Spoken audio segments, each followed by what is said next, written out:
예, 저희는 지금 계속해서 금요일 예배 때마다 산상수훈을 묵상하고 있습니다. 마태복음을 강해하면서 저희가 산상수훈을 이제 묵상하는 중에 있습니다.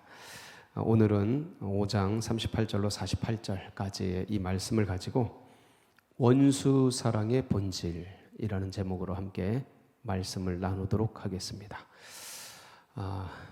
원수 사랑 이런 말씀을 대하면 참 지금 시대에 너무도 먼 듯한 그런 느낌이 드는 것을 지을 길이 없습니다. 옆에 있는 남편, 아내, 가족, 이 이웃, 가까이 있는 이웃 이렇게 섬기는 거, 사랑하고 또 존중해 주는 거, 또 벅차고 힘들게 여겨지는 이런 때, 또 시대적으로 굉장히 어떤 갈등과 대립이 조장되고 있는 그런 때 아니겠습니까? 그래서 뭐 있는 자와 없는 자가 나누어지고 또 위에 있는 사람, 밑에 있는 사람 대립하고 여와 야가 나누어지고 사상적으로 이념적으로 좌와 우가 대립하고 있는 이러한 때에 원수 사랑해라, 너를 대적하는 자를 귀히 여겨라, 기도해줘라, 이런 말씀을 들으면 이게 되게 이제 멀리 느껴지게 됩니다. 그래서 주님의 말씀이 참 좋고 너무 아름다운데 어느 때는 이게 현실의 삶에 부합되는 거에 대해서 너무 멀게 느껴지니까, 그래서 교회에서의 말씀은 교회에서의 말씀이고 우리의 삶의 어떤 생활은 생활로 이렇게 이원화되는, 나누어지는 어떤 그런 면들도 이런 말씀을 대하면서 나에겐 너무 멀어, 현실과는 너무 멀어, 인간, 사람, 내가 지키기에는 이런 것들은 너무 힘들어, 불가능해. 그러니까 신앙은 신앙이고 생활은 생활이고 하는, 어쩌면 그러한 곳에서 우리도 모르게 이분법적인, 그래서 신앙과 삶이 괴리가 나는 그런 면도 이 안에 이렇게 느껴지는 그런 것들도 있다고 생각이 듭니다.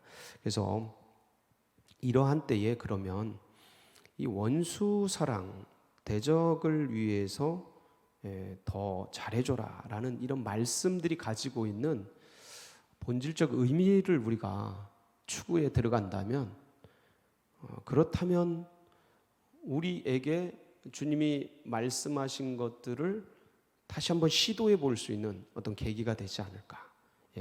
아예 그냥 그 말씀은 말씀이고 생활은 생활이고 삶은 삶이야, 이렇게 뇌 구조 속에서 좌뇌와 우뇌를 그냥 나누듯이 신앙과 삶을 이렇게 괴리되게 나누어 두는 것이 아니라 그래 한번 해보자 라는 어떤 그런 마음의 동기들을 이런 말씀들을 통해서 다시 한번 일으키고, 내 마음 속에서 아예 이렇게 편견을 가지고 그냥 나눠버린 나의 마음의 격실에다 가둬두고 생각도 안 하고 있는 그런 영역, 왼수 저놈의 왼수, 생각도 안 하고 싶은 그러한 것들을 끄집어내서 다시 한번 돌아보고 그리고 시도해보고 말 걸어보고 나눠보고, 그리고 정말 사랑, 어떤 은혜를 한번 행해볼 수 있는 그런 계기가, 이런 말씀들을 이 원수 사랑의 본질에 대해서 한번 곱씹어 보면서 그것이 일어난다면 오늘날 이 말씀은 우리에게 굉장히 큰 도움을 주는 그런 말씀이 아닐 수가 없겠습니다. 그래서 어떤 의미를 띠는가, 이 본질적 의미가 뭔가를 같이 살펴보도록 하겠습니다. 38절이죠. 38절. 또 눈은 눈으로, 이는 이로 갚으라. 이게 뭡니까? 동해복수법이죠. 동해복수법. 이 말씀은 출애굽기에 나옵니다. 한번 볼까요? 출애굽기 21장 23절부터 25절까지인데 같이 보겠습니다. 시작. 그러나 다른 해가 있으면 값되 생명은 생명으로, 눈은 눈으로, 이는 이로, 손은 손으로, 발은 발로, 된 것은 된 것으로, 상하게 한 것은 상함으로, 때린 것은 때림으로 갚을지니라. 네. 동해복수법. 해를 입은 동등한 동일한 그러한 것으로 갚아라라는 그런 법률입니다. 고대 시대에 있었던 동해복수법인데, 근데 이것은 뭐 그렇게 틀린 법이, 문제 있는 법이 아닙니다. 너무 과하게 복수하는 것을 방지하기 위해서 제정된 그런 법인데, 이게 이제 이런 출애굽기에 율법의 법이 있었습니다. 근데 주님께서 이 법을 가지고서 지금 말씀하고 있는 겁니다. 그게 38절, 또 눈은 눈으로, 이는 이로 갚으라 하였다는 것을 너희가 들었으나, 율법의 말씀, 출애굽기의 말씀을 들었지만 나는 너희에게 다시 말한다. 이르노니 악한 자를 대적하지 말라. 누구든지 네 오른편 뺨을 치거든 왼편도 돌려대며, 또 너를 고발하여 속옷을 가지고자 하는 자에게 겉옷까지 가지게 하며, 또 누구든지 너로 억지로 오리를 가게 하거든 그 사람과 심리를 동행하고, 내게 구하는 자에게 주며 내게 꾸고자 하는 자에게 거절하지 말라. 여기까지. 자기를 대적하고 억울하게 하고 고발하고 고소하고 욕먹이고 수치를 주고 모멸을 주는, 그러니까 해를 끼치는 대상자에 대해서 어떻게 해야 되느냐에 대한 말씀인데, 너를 악한 자를 대적하지 말아라. 내 오른편 뺨을 치거든 왼편도 돌. 이게 청년 때 이런 말씀을 들으면 이런 걸 사모하고 막 그랬습니다. 와, 진짜 역시 주님은 원수 사랑하시고 나도 그렇게 돼야지 막 그런 사모하면서 그런데 이게 세월이 가고 인생이 흘러가면서 이렇게 돌아보면 이게 참 쉽지 않구나, 그걸 느낍니다.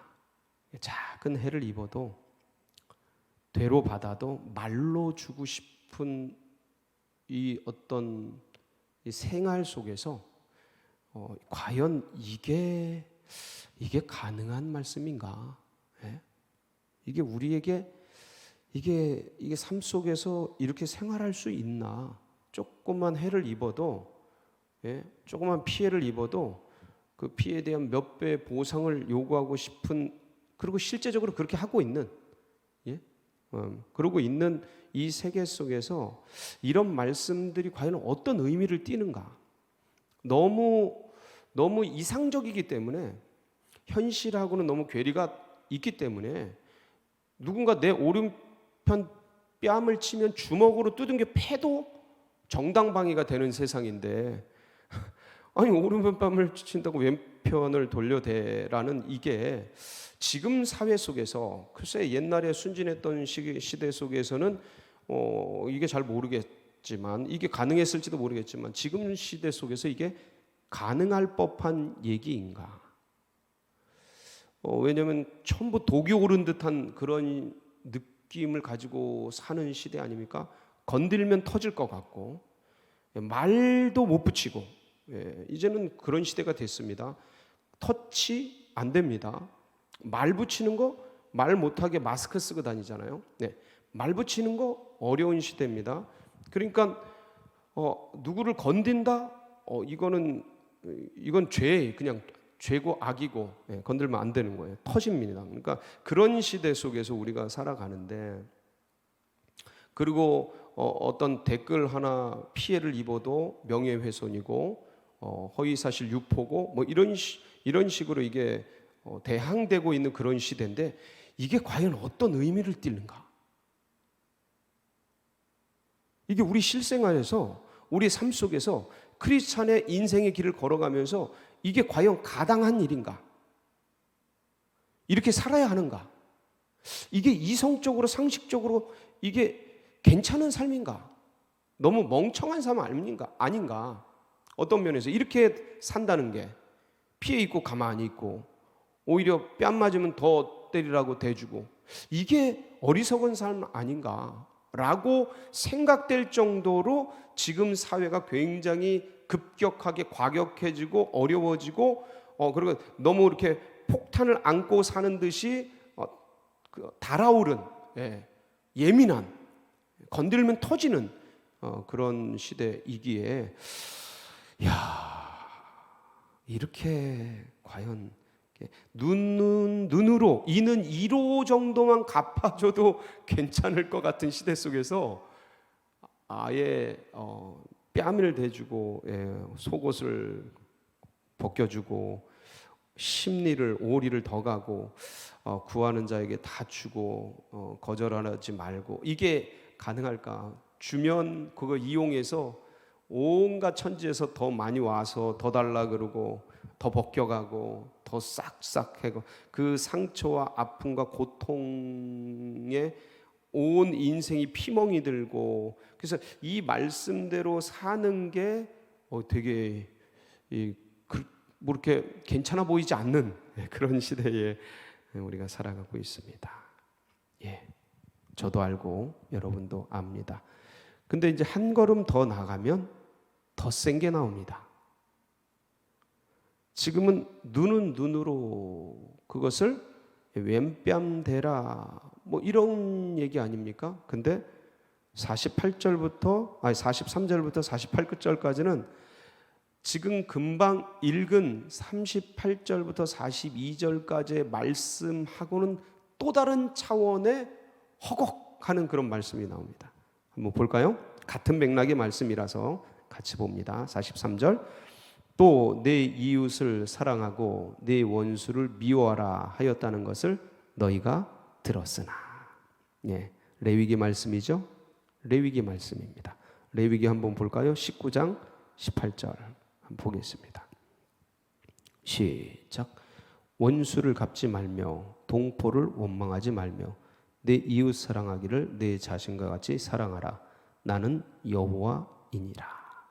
이 레위기 19장 18절이 원수를 갚지 말며 이렇게 되어 있습니다. 근데 이게 어떻게 이제 인간들 사이에서 백성들 사이에서 활용이 되고 이용이 됐냐면 원수는 갚지 않지만 원수는 미워해도 된다. 이렇게 해석이 된 거예요. 이게 그래서 주님이 오늘 마태복음 5장 43절에 그렇게 말씀하고 계시는 거예요. 또 네 이웃을 사랑하고 네 원수를 미워하라 하였다는 것을 너희가 들었으나. 이렇게 레위기 말씀이 해석돼 왔어요.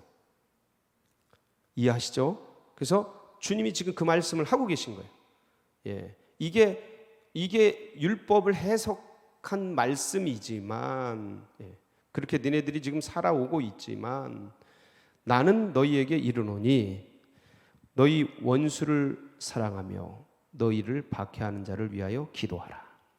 이같이 한즉 하늘에 계신 너희 아버지의 아들이 되리니 이는 하나님이 그 해를 악인과 선인에게 비추시며 비를 의인과 의로운 자와 불의한 자에게 내려 주심이라.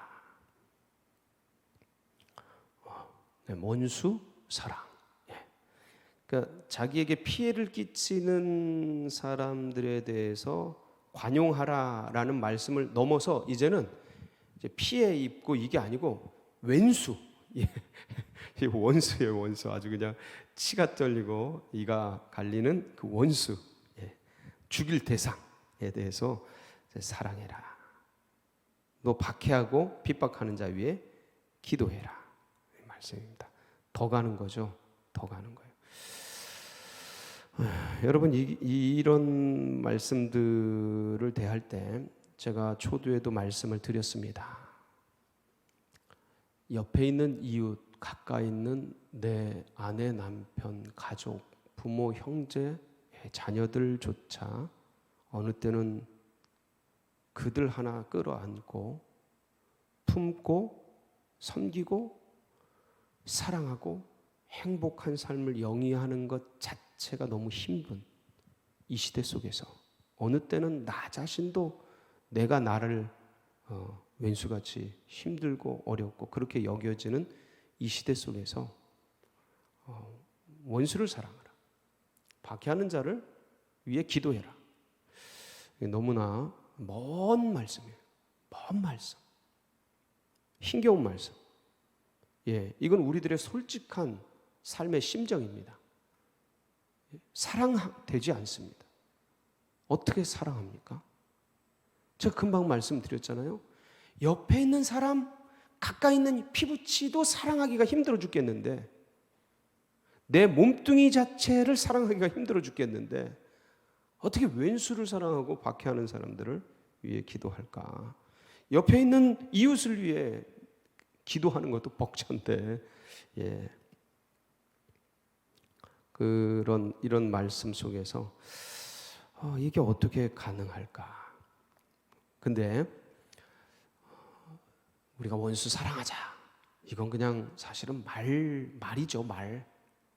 의지로 되는 게 아니고, 하자, 그리스도이니까 그렇게 하자, 당위로 되는 게 아니고, 주님이 말씀하셨으니까 그렇게 하자, 명령으로 되는 게 아니고, 그렇게 되질 않습니다. 하고 싶어도 안 돼요. 이렇게 되질 않아요. 근데 주님이 감사하게도 굉장히 겉으로 보기에는 굉장히 어려운데, 이 말씀을 지키는 것이 불가능해 보여요. 근데 주님이 인간을 가장 잘 아신단 말이에요. 왜냐하면 인간을 만드신 분이기 때문에 가장 잘 알아요.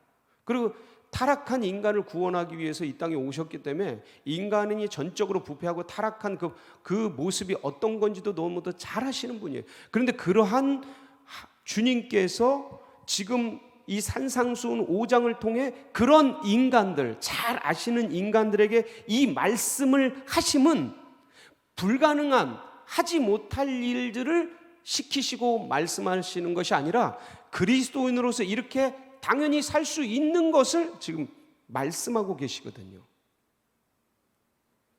근데 실제적으로 힘들고 불가능하게 여겨지는데 그 주님은 지금 너무나 당연스럽게 이렇게 살아야 된다라고 이렇게 말씀하고 있는 것이에요. 어떻게 그게 가능하냐, 이게. 오늘 우리 핵심은 이 원수 사랑의 본질이 뭐냐, 이거. 어떻게 그게 가능하냐, 이거.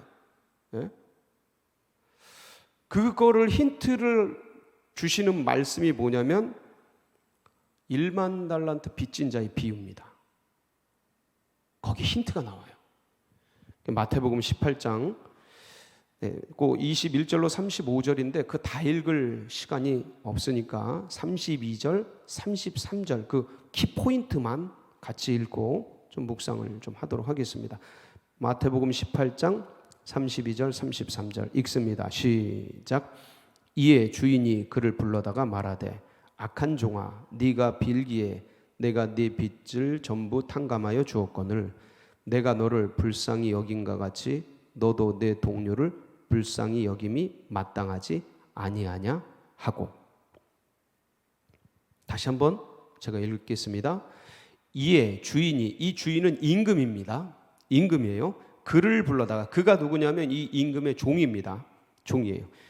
그를 불러다가 말하되 악한 종아, 네가 빌기에 내가 네 빚을, 이 빚이 얼마냐면 1만 달란트입니다. 1만 달란트. 한 달란트는 6천 데나리온입니다. 6천 데나리온. 이 한 데나리온은 노동자 하루 품삯이 한 데나리온이에요. 그러니까 1달란트가 6천 데나리온이니까 6천일 동안 일을 해서 벌어서 갚아야 되는 게 한 달란트인데 그게 1만 달란트를 빚을 졌어요. 갚을 수 없는 빚이죠. 그것을 임금에게 종이 빚을 졌어요. 근데 그것을 빌기에 전부 탕감해 주었거늘. 그런데 33절 여기에 이제 오늘 우리가 생각해 볼 말씀이 기록되어 있습니다. 33절 내가 너를 불쌍히 여김과 같이. 내가 너를 어떻게 여겼어요? 불쌍히 여겼다. 불쌍히 여겼다. 너도 네 동료를 불쌍히 여김이 마땅하지 아니하냐 하고. 그러니까 지금 주인이, 임금이 탕감받은 종에게 1만 달란트 빚진 종에게 말씀하고자 하는 핵심이 뭡니까? 너 네 동료 빚을 탕감해 주지 않았네, 이 나쁜 사람.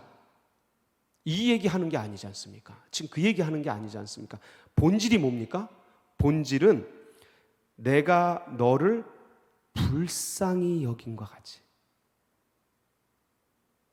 그러니까 임금이 내 빚을, 나에게 빚진 100데나리온 빚진 저 동료보다 훨씬 몇백 배, 몇천 배 더 많은 빚을 진 내가, 나를 임금이 탕감해 주시고 용서해 주신 것이, 이 용서를 탕감을 해 주셨는데 이 은혜가 얼마나 놀라운가. 예? 이 탕감받은 기쁨이 얼마나 큰가. 그 탕감받은 기쁨, 그 기쁨 속에 녹아져 있는 이 빚을 용서해 주신 주인께 대한 감사와 은혜, 이 빚을 용서해 주신 그 주인에 대한 감사와 은혜와 기쁨 속에, 가슴 속에 들어오는 건, 아, 빚진 것을 용서받는 기쁨이 이렇게 큰 것이구나 를 가슴에 새겨서 나에게 빚진 동료, 100데나리온 빚진 동료에게, 나도 더 큰 빚을 졌었지, 그래 하고 탕감해주고 용서해주고 풀어주고 자유케 해줄 힘 거기서 나오는 거예요. 그러니까 다시 한번 보세요. 왜 100데나리온, 노동자 100일 품삯이 작은 돈이 아니지 않습니까? 열흘만 해도 100만 원, 200만 원인데 100일 동안 일하면 몇 천만 원 아닙니까? 그거를 그냥 뭐 없던 일로 치는 사람이 세상에 어디 있습니까? 그런 사람이 몇 명이나 됩니까? 그거 받아야죠. 근데 잘 보면 그게 어떻게 탕감되고 어떻게 용서되냐, 전부 비유의 이야기지만 그런 게 어떻게 용서가 되고 풀어지고 면제가 되느냐면, 내가 더 큰, 갚을 수 없는 만큼의 큰 1만 달란트 빚진 것을 용서받았다라는 그 기쁨, 그 주인이 나를 긍휼히 여겨주셔서 그렇게 했다라는 그 은혜, 그리고 그렇게 빚진 것을 탕감받은 그 감격과 감사가 내 안에 있을 때, 주님이 나를 용서해 주신, 주인이 나를 용서해 주시고 탕감해 주신 그 은혜가 나에게 가슴 속에서 일어날 때, 이게 100데나리온 빚진 사람을 용서할 수 있는 에너지가 거기서 나오는 거예요. 자, 이걸 이제 우리 개인에게 환원을 해본다면, 씻을 수 없는 죄, 이 원죄의 죄책, 사망, 죽음이라는 이 원죄의 죄책에서 십자가의 은혜로 벗겨진, 씻어진 이 은혜가 우리 속에 누려지고, 그것이 주인의 은혜로 여겨지고, 그것이 감사하고 감격하고, 그러니까 그 에너지가 있을 때 나에게 대적하고 나를 억울한 일, 나에게 핍박하고 나에게 모질게 대하는 그런 사람들에 대한 그 용서의 에너지가 여기서 나오는 거예요. 이건 인간적인 힘으로, 능으로 되는 것이 아니고, 의지적으로 되는 것이 아니고, 율법적 내가 그리스도이니까 용서해야지, 여기서 나오는 게, 이거로 용서되잖아요. 그렇게 되면 그거는 지연되는 거죠. 폭발물이 지연될 뿐이지 사라지지 않아요. 째깍. 그래서 어떤 상황과 환경이 되면 참았다가 뻥 터지지 진짜 용서가 되지 않아요. 그게 남아 있습니다. 그게 어떻게 움직여서 씻어지냐면, 그 주님의 은혜와 사랑이 내 속에서 그 원수 같은 보복심, 어떤 그 나를 아프게 한 거에 대한 되갚고자 하는 그런 마음들, 그런 것들에 탁 건드려질 때 그게 사라지는 거예요. 그게 사라지는 거예요. 그러니까 인간적 힘과 능력이 아니라 하나님이 주시는 에너지, 그러니까 주님이 주시는 은혜, 이게 식으면 작은 것도 더 크게 갖고 싶어져요. 근데 그 은혜가 있으면 더 큰 것도 사라져버려요. 그러니까 주님은 그 얘기 하시는 거예요. 원수 사랑의 본질은 주님 사랑이에요. 예. 그래서 내 영으로 내 감정, 복수하고자 하는 당위, 그런 모든 것들을 다스리고 장악할 때, 영으로 육을 다스릴 때, 그러니까 생육하고 번성하여 땅에 충만하라, 땅에 있는 모든 것을 다스려라. 그게 우리 감정까지 포함됩니다. 우리 생각. 그러니까 그게 영으로 육을 다스릴 때 하나님이 주신 은혜와 사랑, 나의 죄를 용서해 주시고 죽음 가운데 던져져야 될 인생을 사유해 주신 십자가의 그 사랑, 그것들이 우리에게 에너지가 돼서 상대방을 용서하고 풀어주고 자유케 하는 그런 에너지가 나오는 거죠. 왜냐하면 우리가 그걸 받았으니까. 근데 이게 그냥 어떤 신앙의 공식적으로만 인격화되지 않고 신앙의 공식적으로만 남아있으면 절대로 삶으로 나오기가 불가능합니다. 가능하지 않아요. 그래서 영으로 이걸 계속해서 우리가 느끼고 누리고 감사와 감격 속에 들어갈 때 내 옆에 있는 사람들 뿐만 아니라 원수와 대적까지도 사랑할 수 있는 에너지가 나옵니다. 그게 갈라디아서 5장 16절로 17절에 원리적으로 이렇게 설명이 되어 있습니다. 같이 보겠습니다. 시작. 내가 이르노니 너희는 성령을 따라 행하라. 그리하면 육체의 욕심을 이루지 아니하리라. 육체의 소욕은 성령을 거스르고 성령은 육체를 거스르나니 이 둘이 서로 대적하므로 너희가 원하는 것을 하지 못하게 하려 함이니라. 이게 주 예수 그리스도께서 우리에게 불가능한 것을 말씀하신 것이 아니라 이것을 사용하라는 거예요. 세상의 원리를 사용하지 말고, 불가능해 그거는. 그래서 이 원리를 사용해. 영으로 살아라. 영으로 육을 다스려라. 구약적으로는 스가랴서에 이 말씀이 나옵니다. 스가랴서 4장 6절 한번 볼까요? 시작. 그가 내게 대답하여 이르시되 여호와께서 스룹바벨에게 하신 말씀이 이러하니라. 만군의 여호와께서 말씀하시되 이는 힘으로 되지 아니하며 능력으로 되지 아니하고 오직 나의 영으로 되느니라.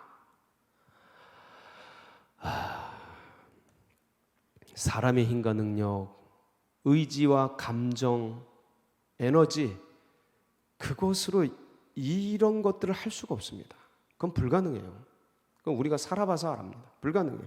근데 우리가 주님의 은혜에 취할 때, 주님의 은혜를 붙들 때, 우리 감정적으로 폭발하고 싶지만 주님의 십자가 붙들고 나를 용서해 주시고 네 구원받은 인생이 또다시 죄를 밥 먹듯이 지을 것을 알면서도 이 인생을 구원해 주신 주님의 그 십자가 사랑을 생각할 때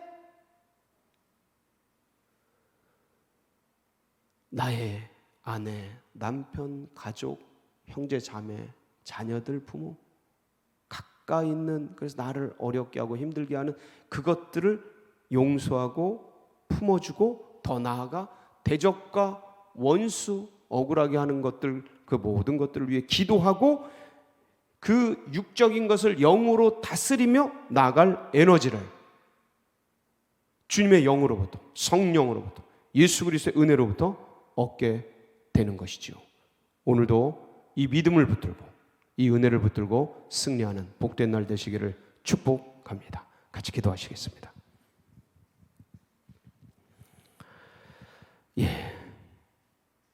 인정합니다. 사람이 이런 것들을 할 수가 없습니다. 그런데 주님은 하십니다. 하셨고 나에게도 해주셨고, 그리고 우리가 할 수 있도록 성령으로 힘을 주십니다. 그래서 이 믿음, 이 은혜가 우리만 누릴 것이 아니고 다음 세대들에게도 흘러가고 새 가족들의 가슴 속에 새겨지도록, 그리고 이 나라 민족 세계 열방 참 대립하고 쪼개지고 갈라지고 서로 원수가 돼서 이러고 있는데 이러다가 전쟁 나거든요.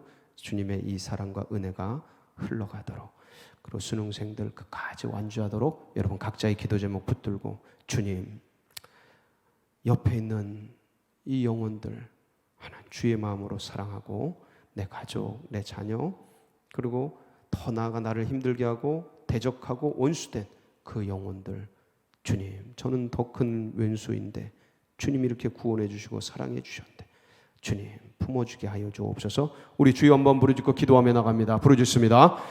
주여 할렐루야.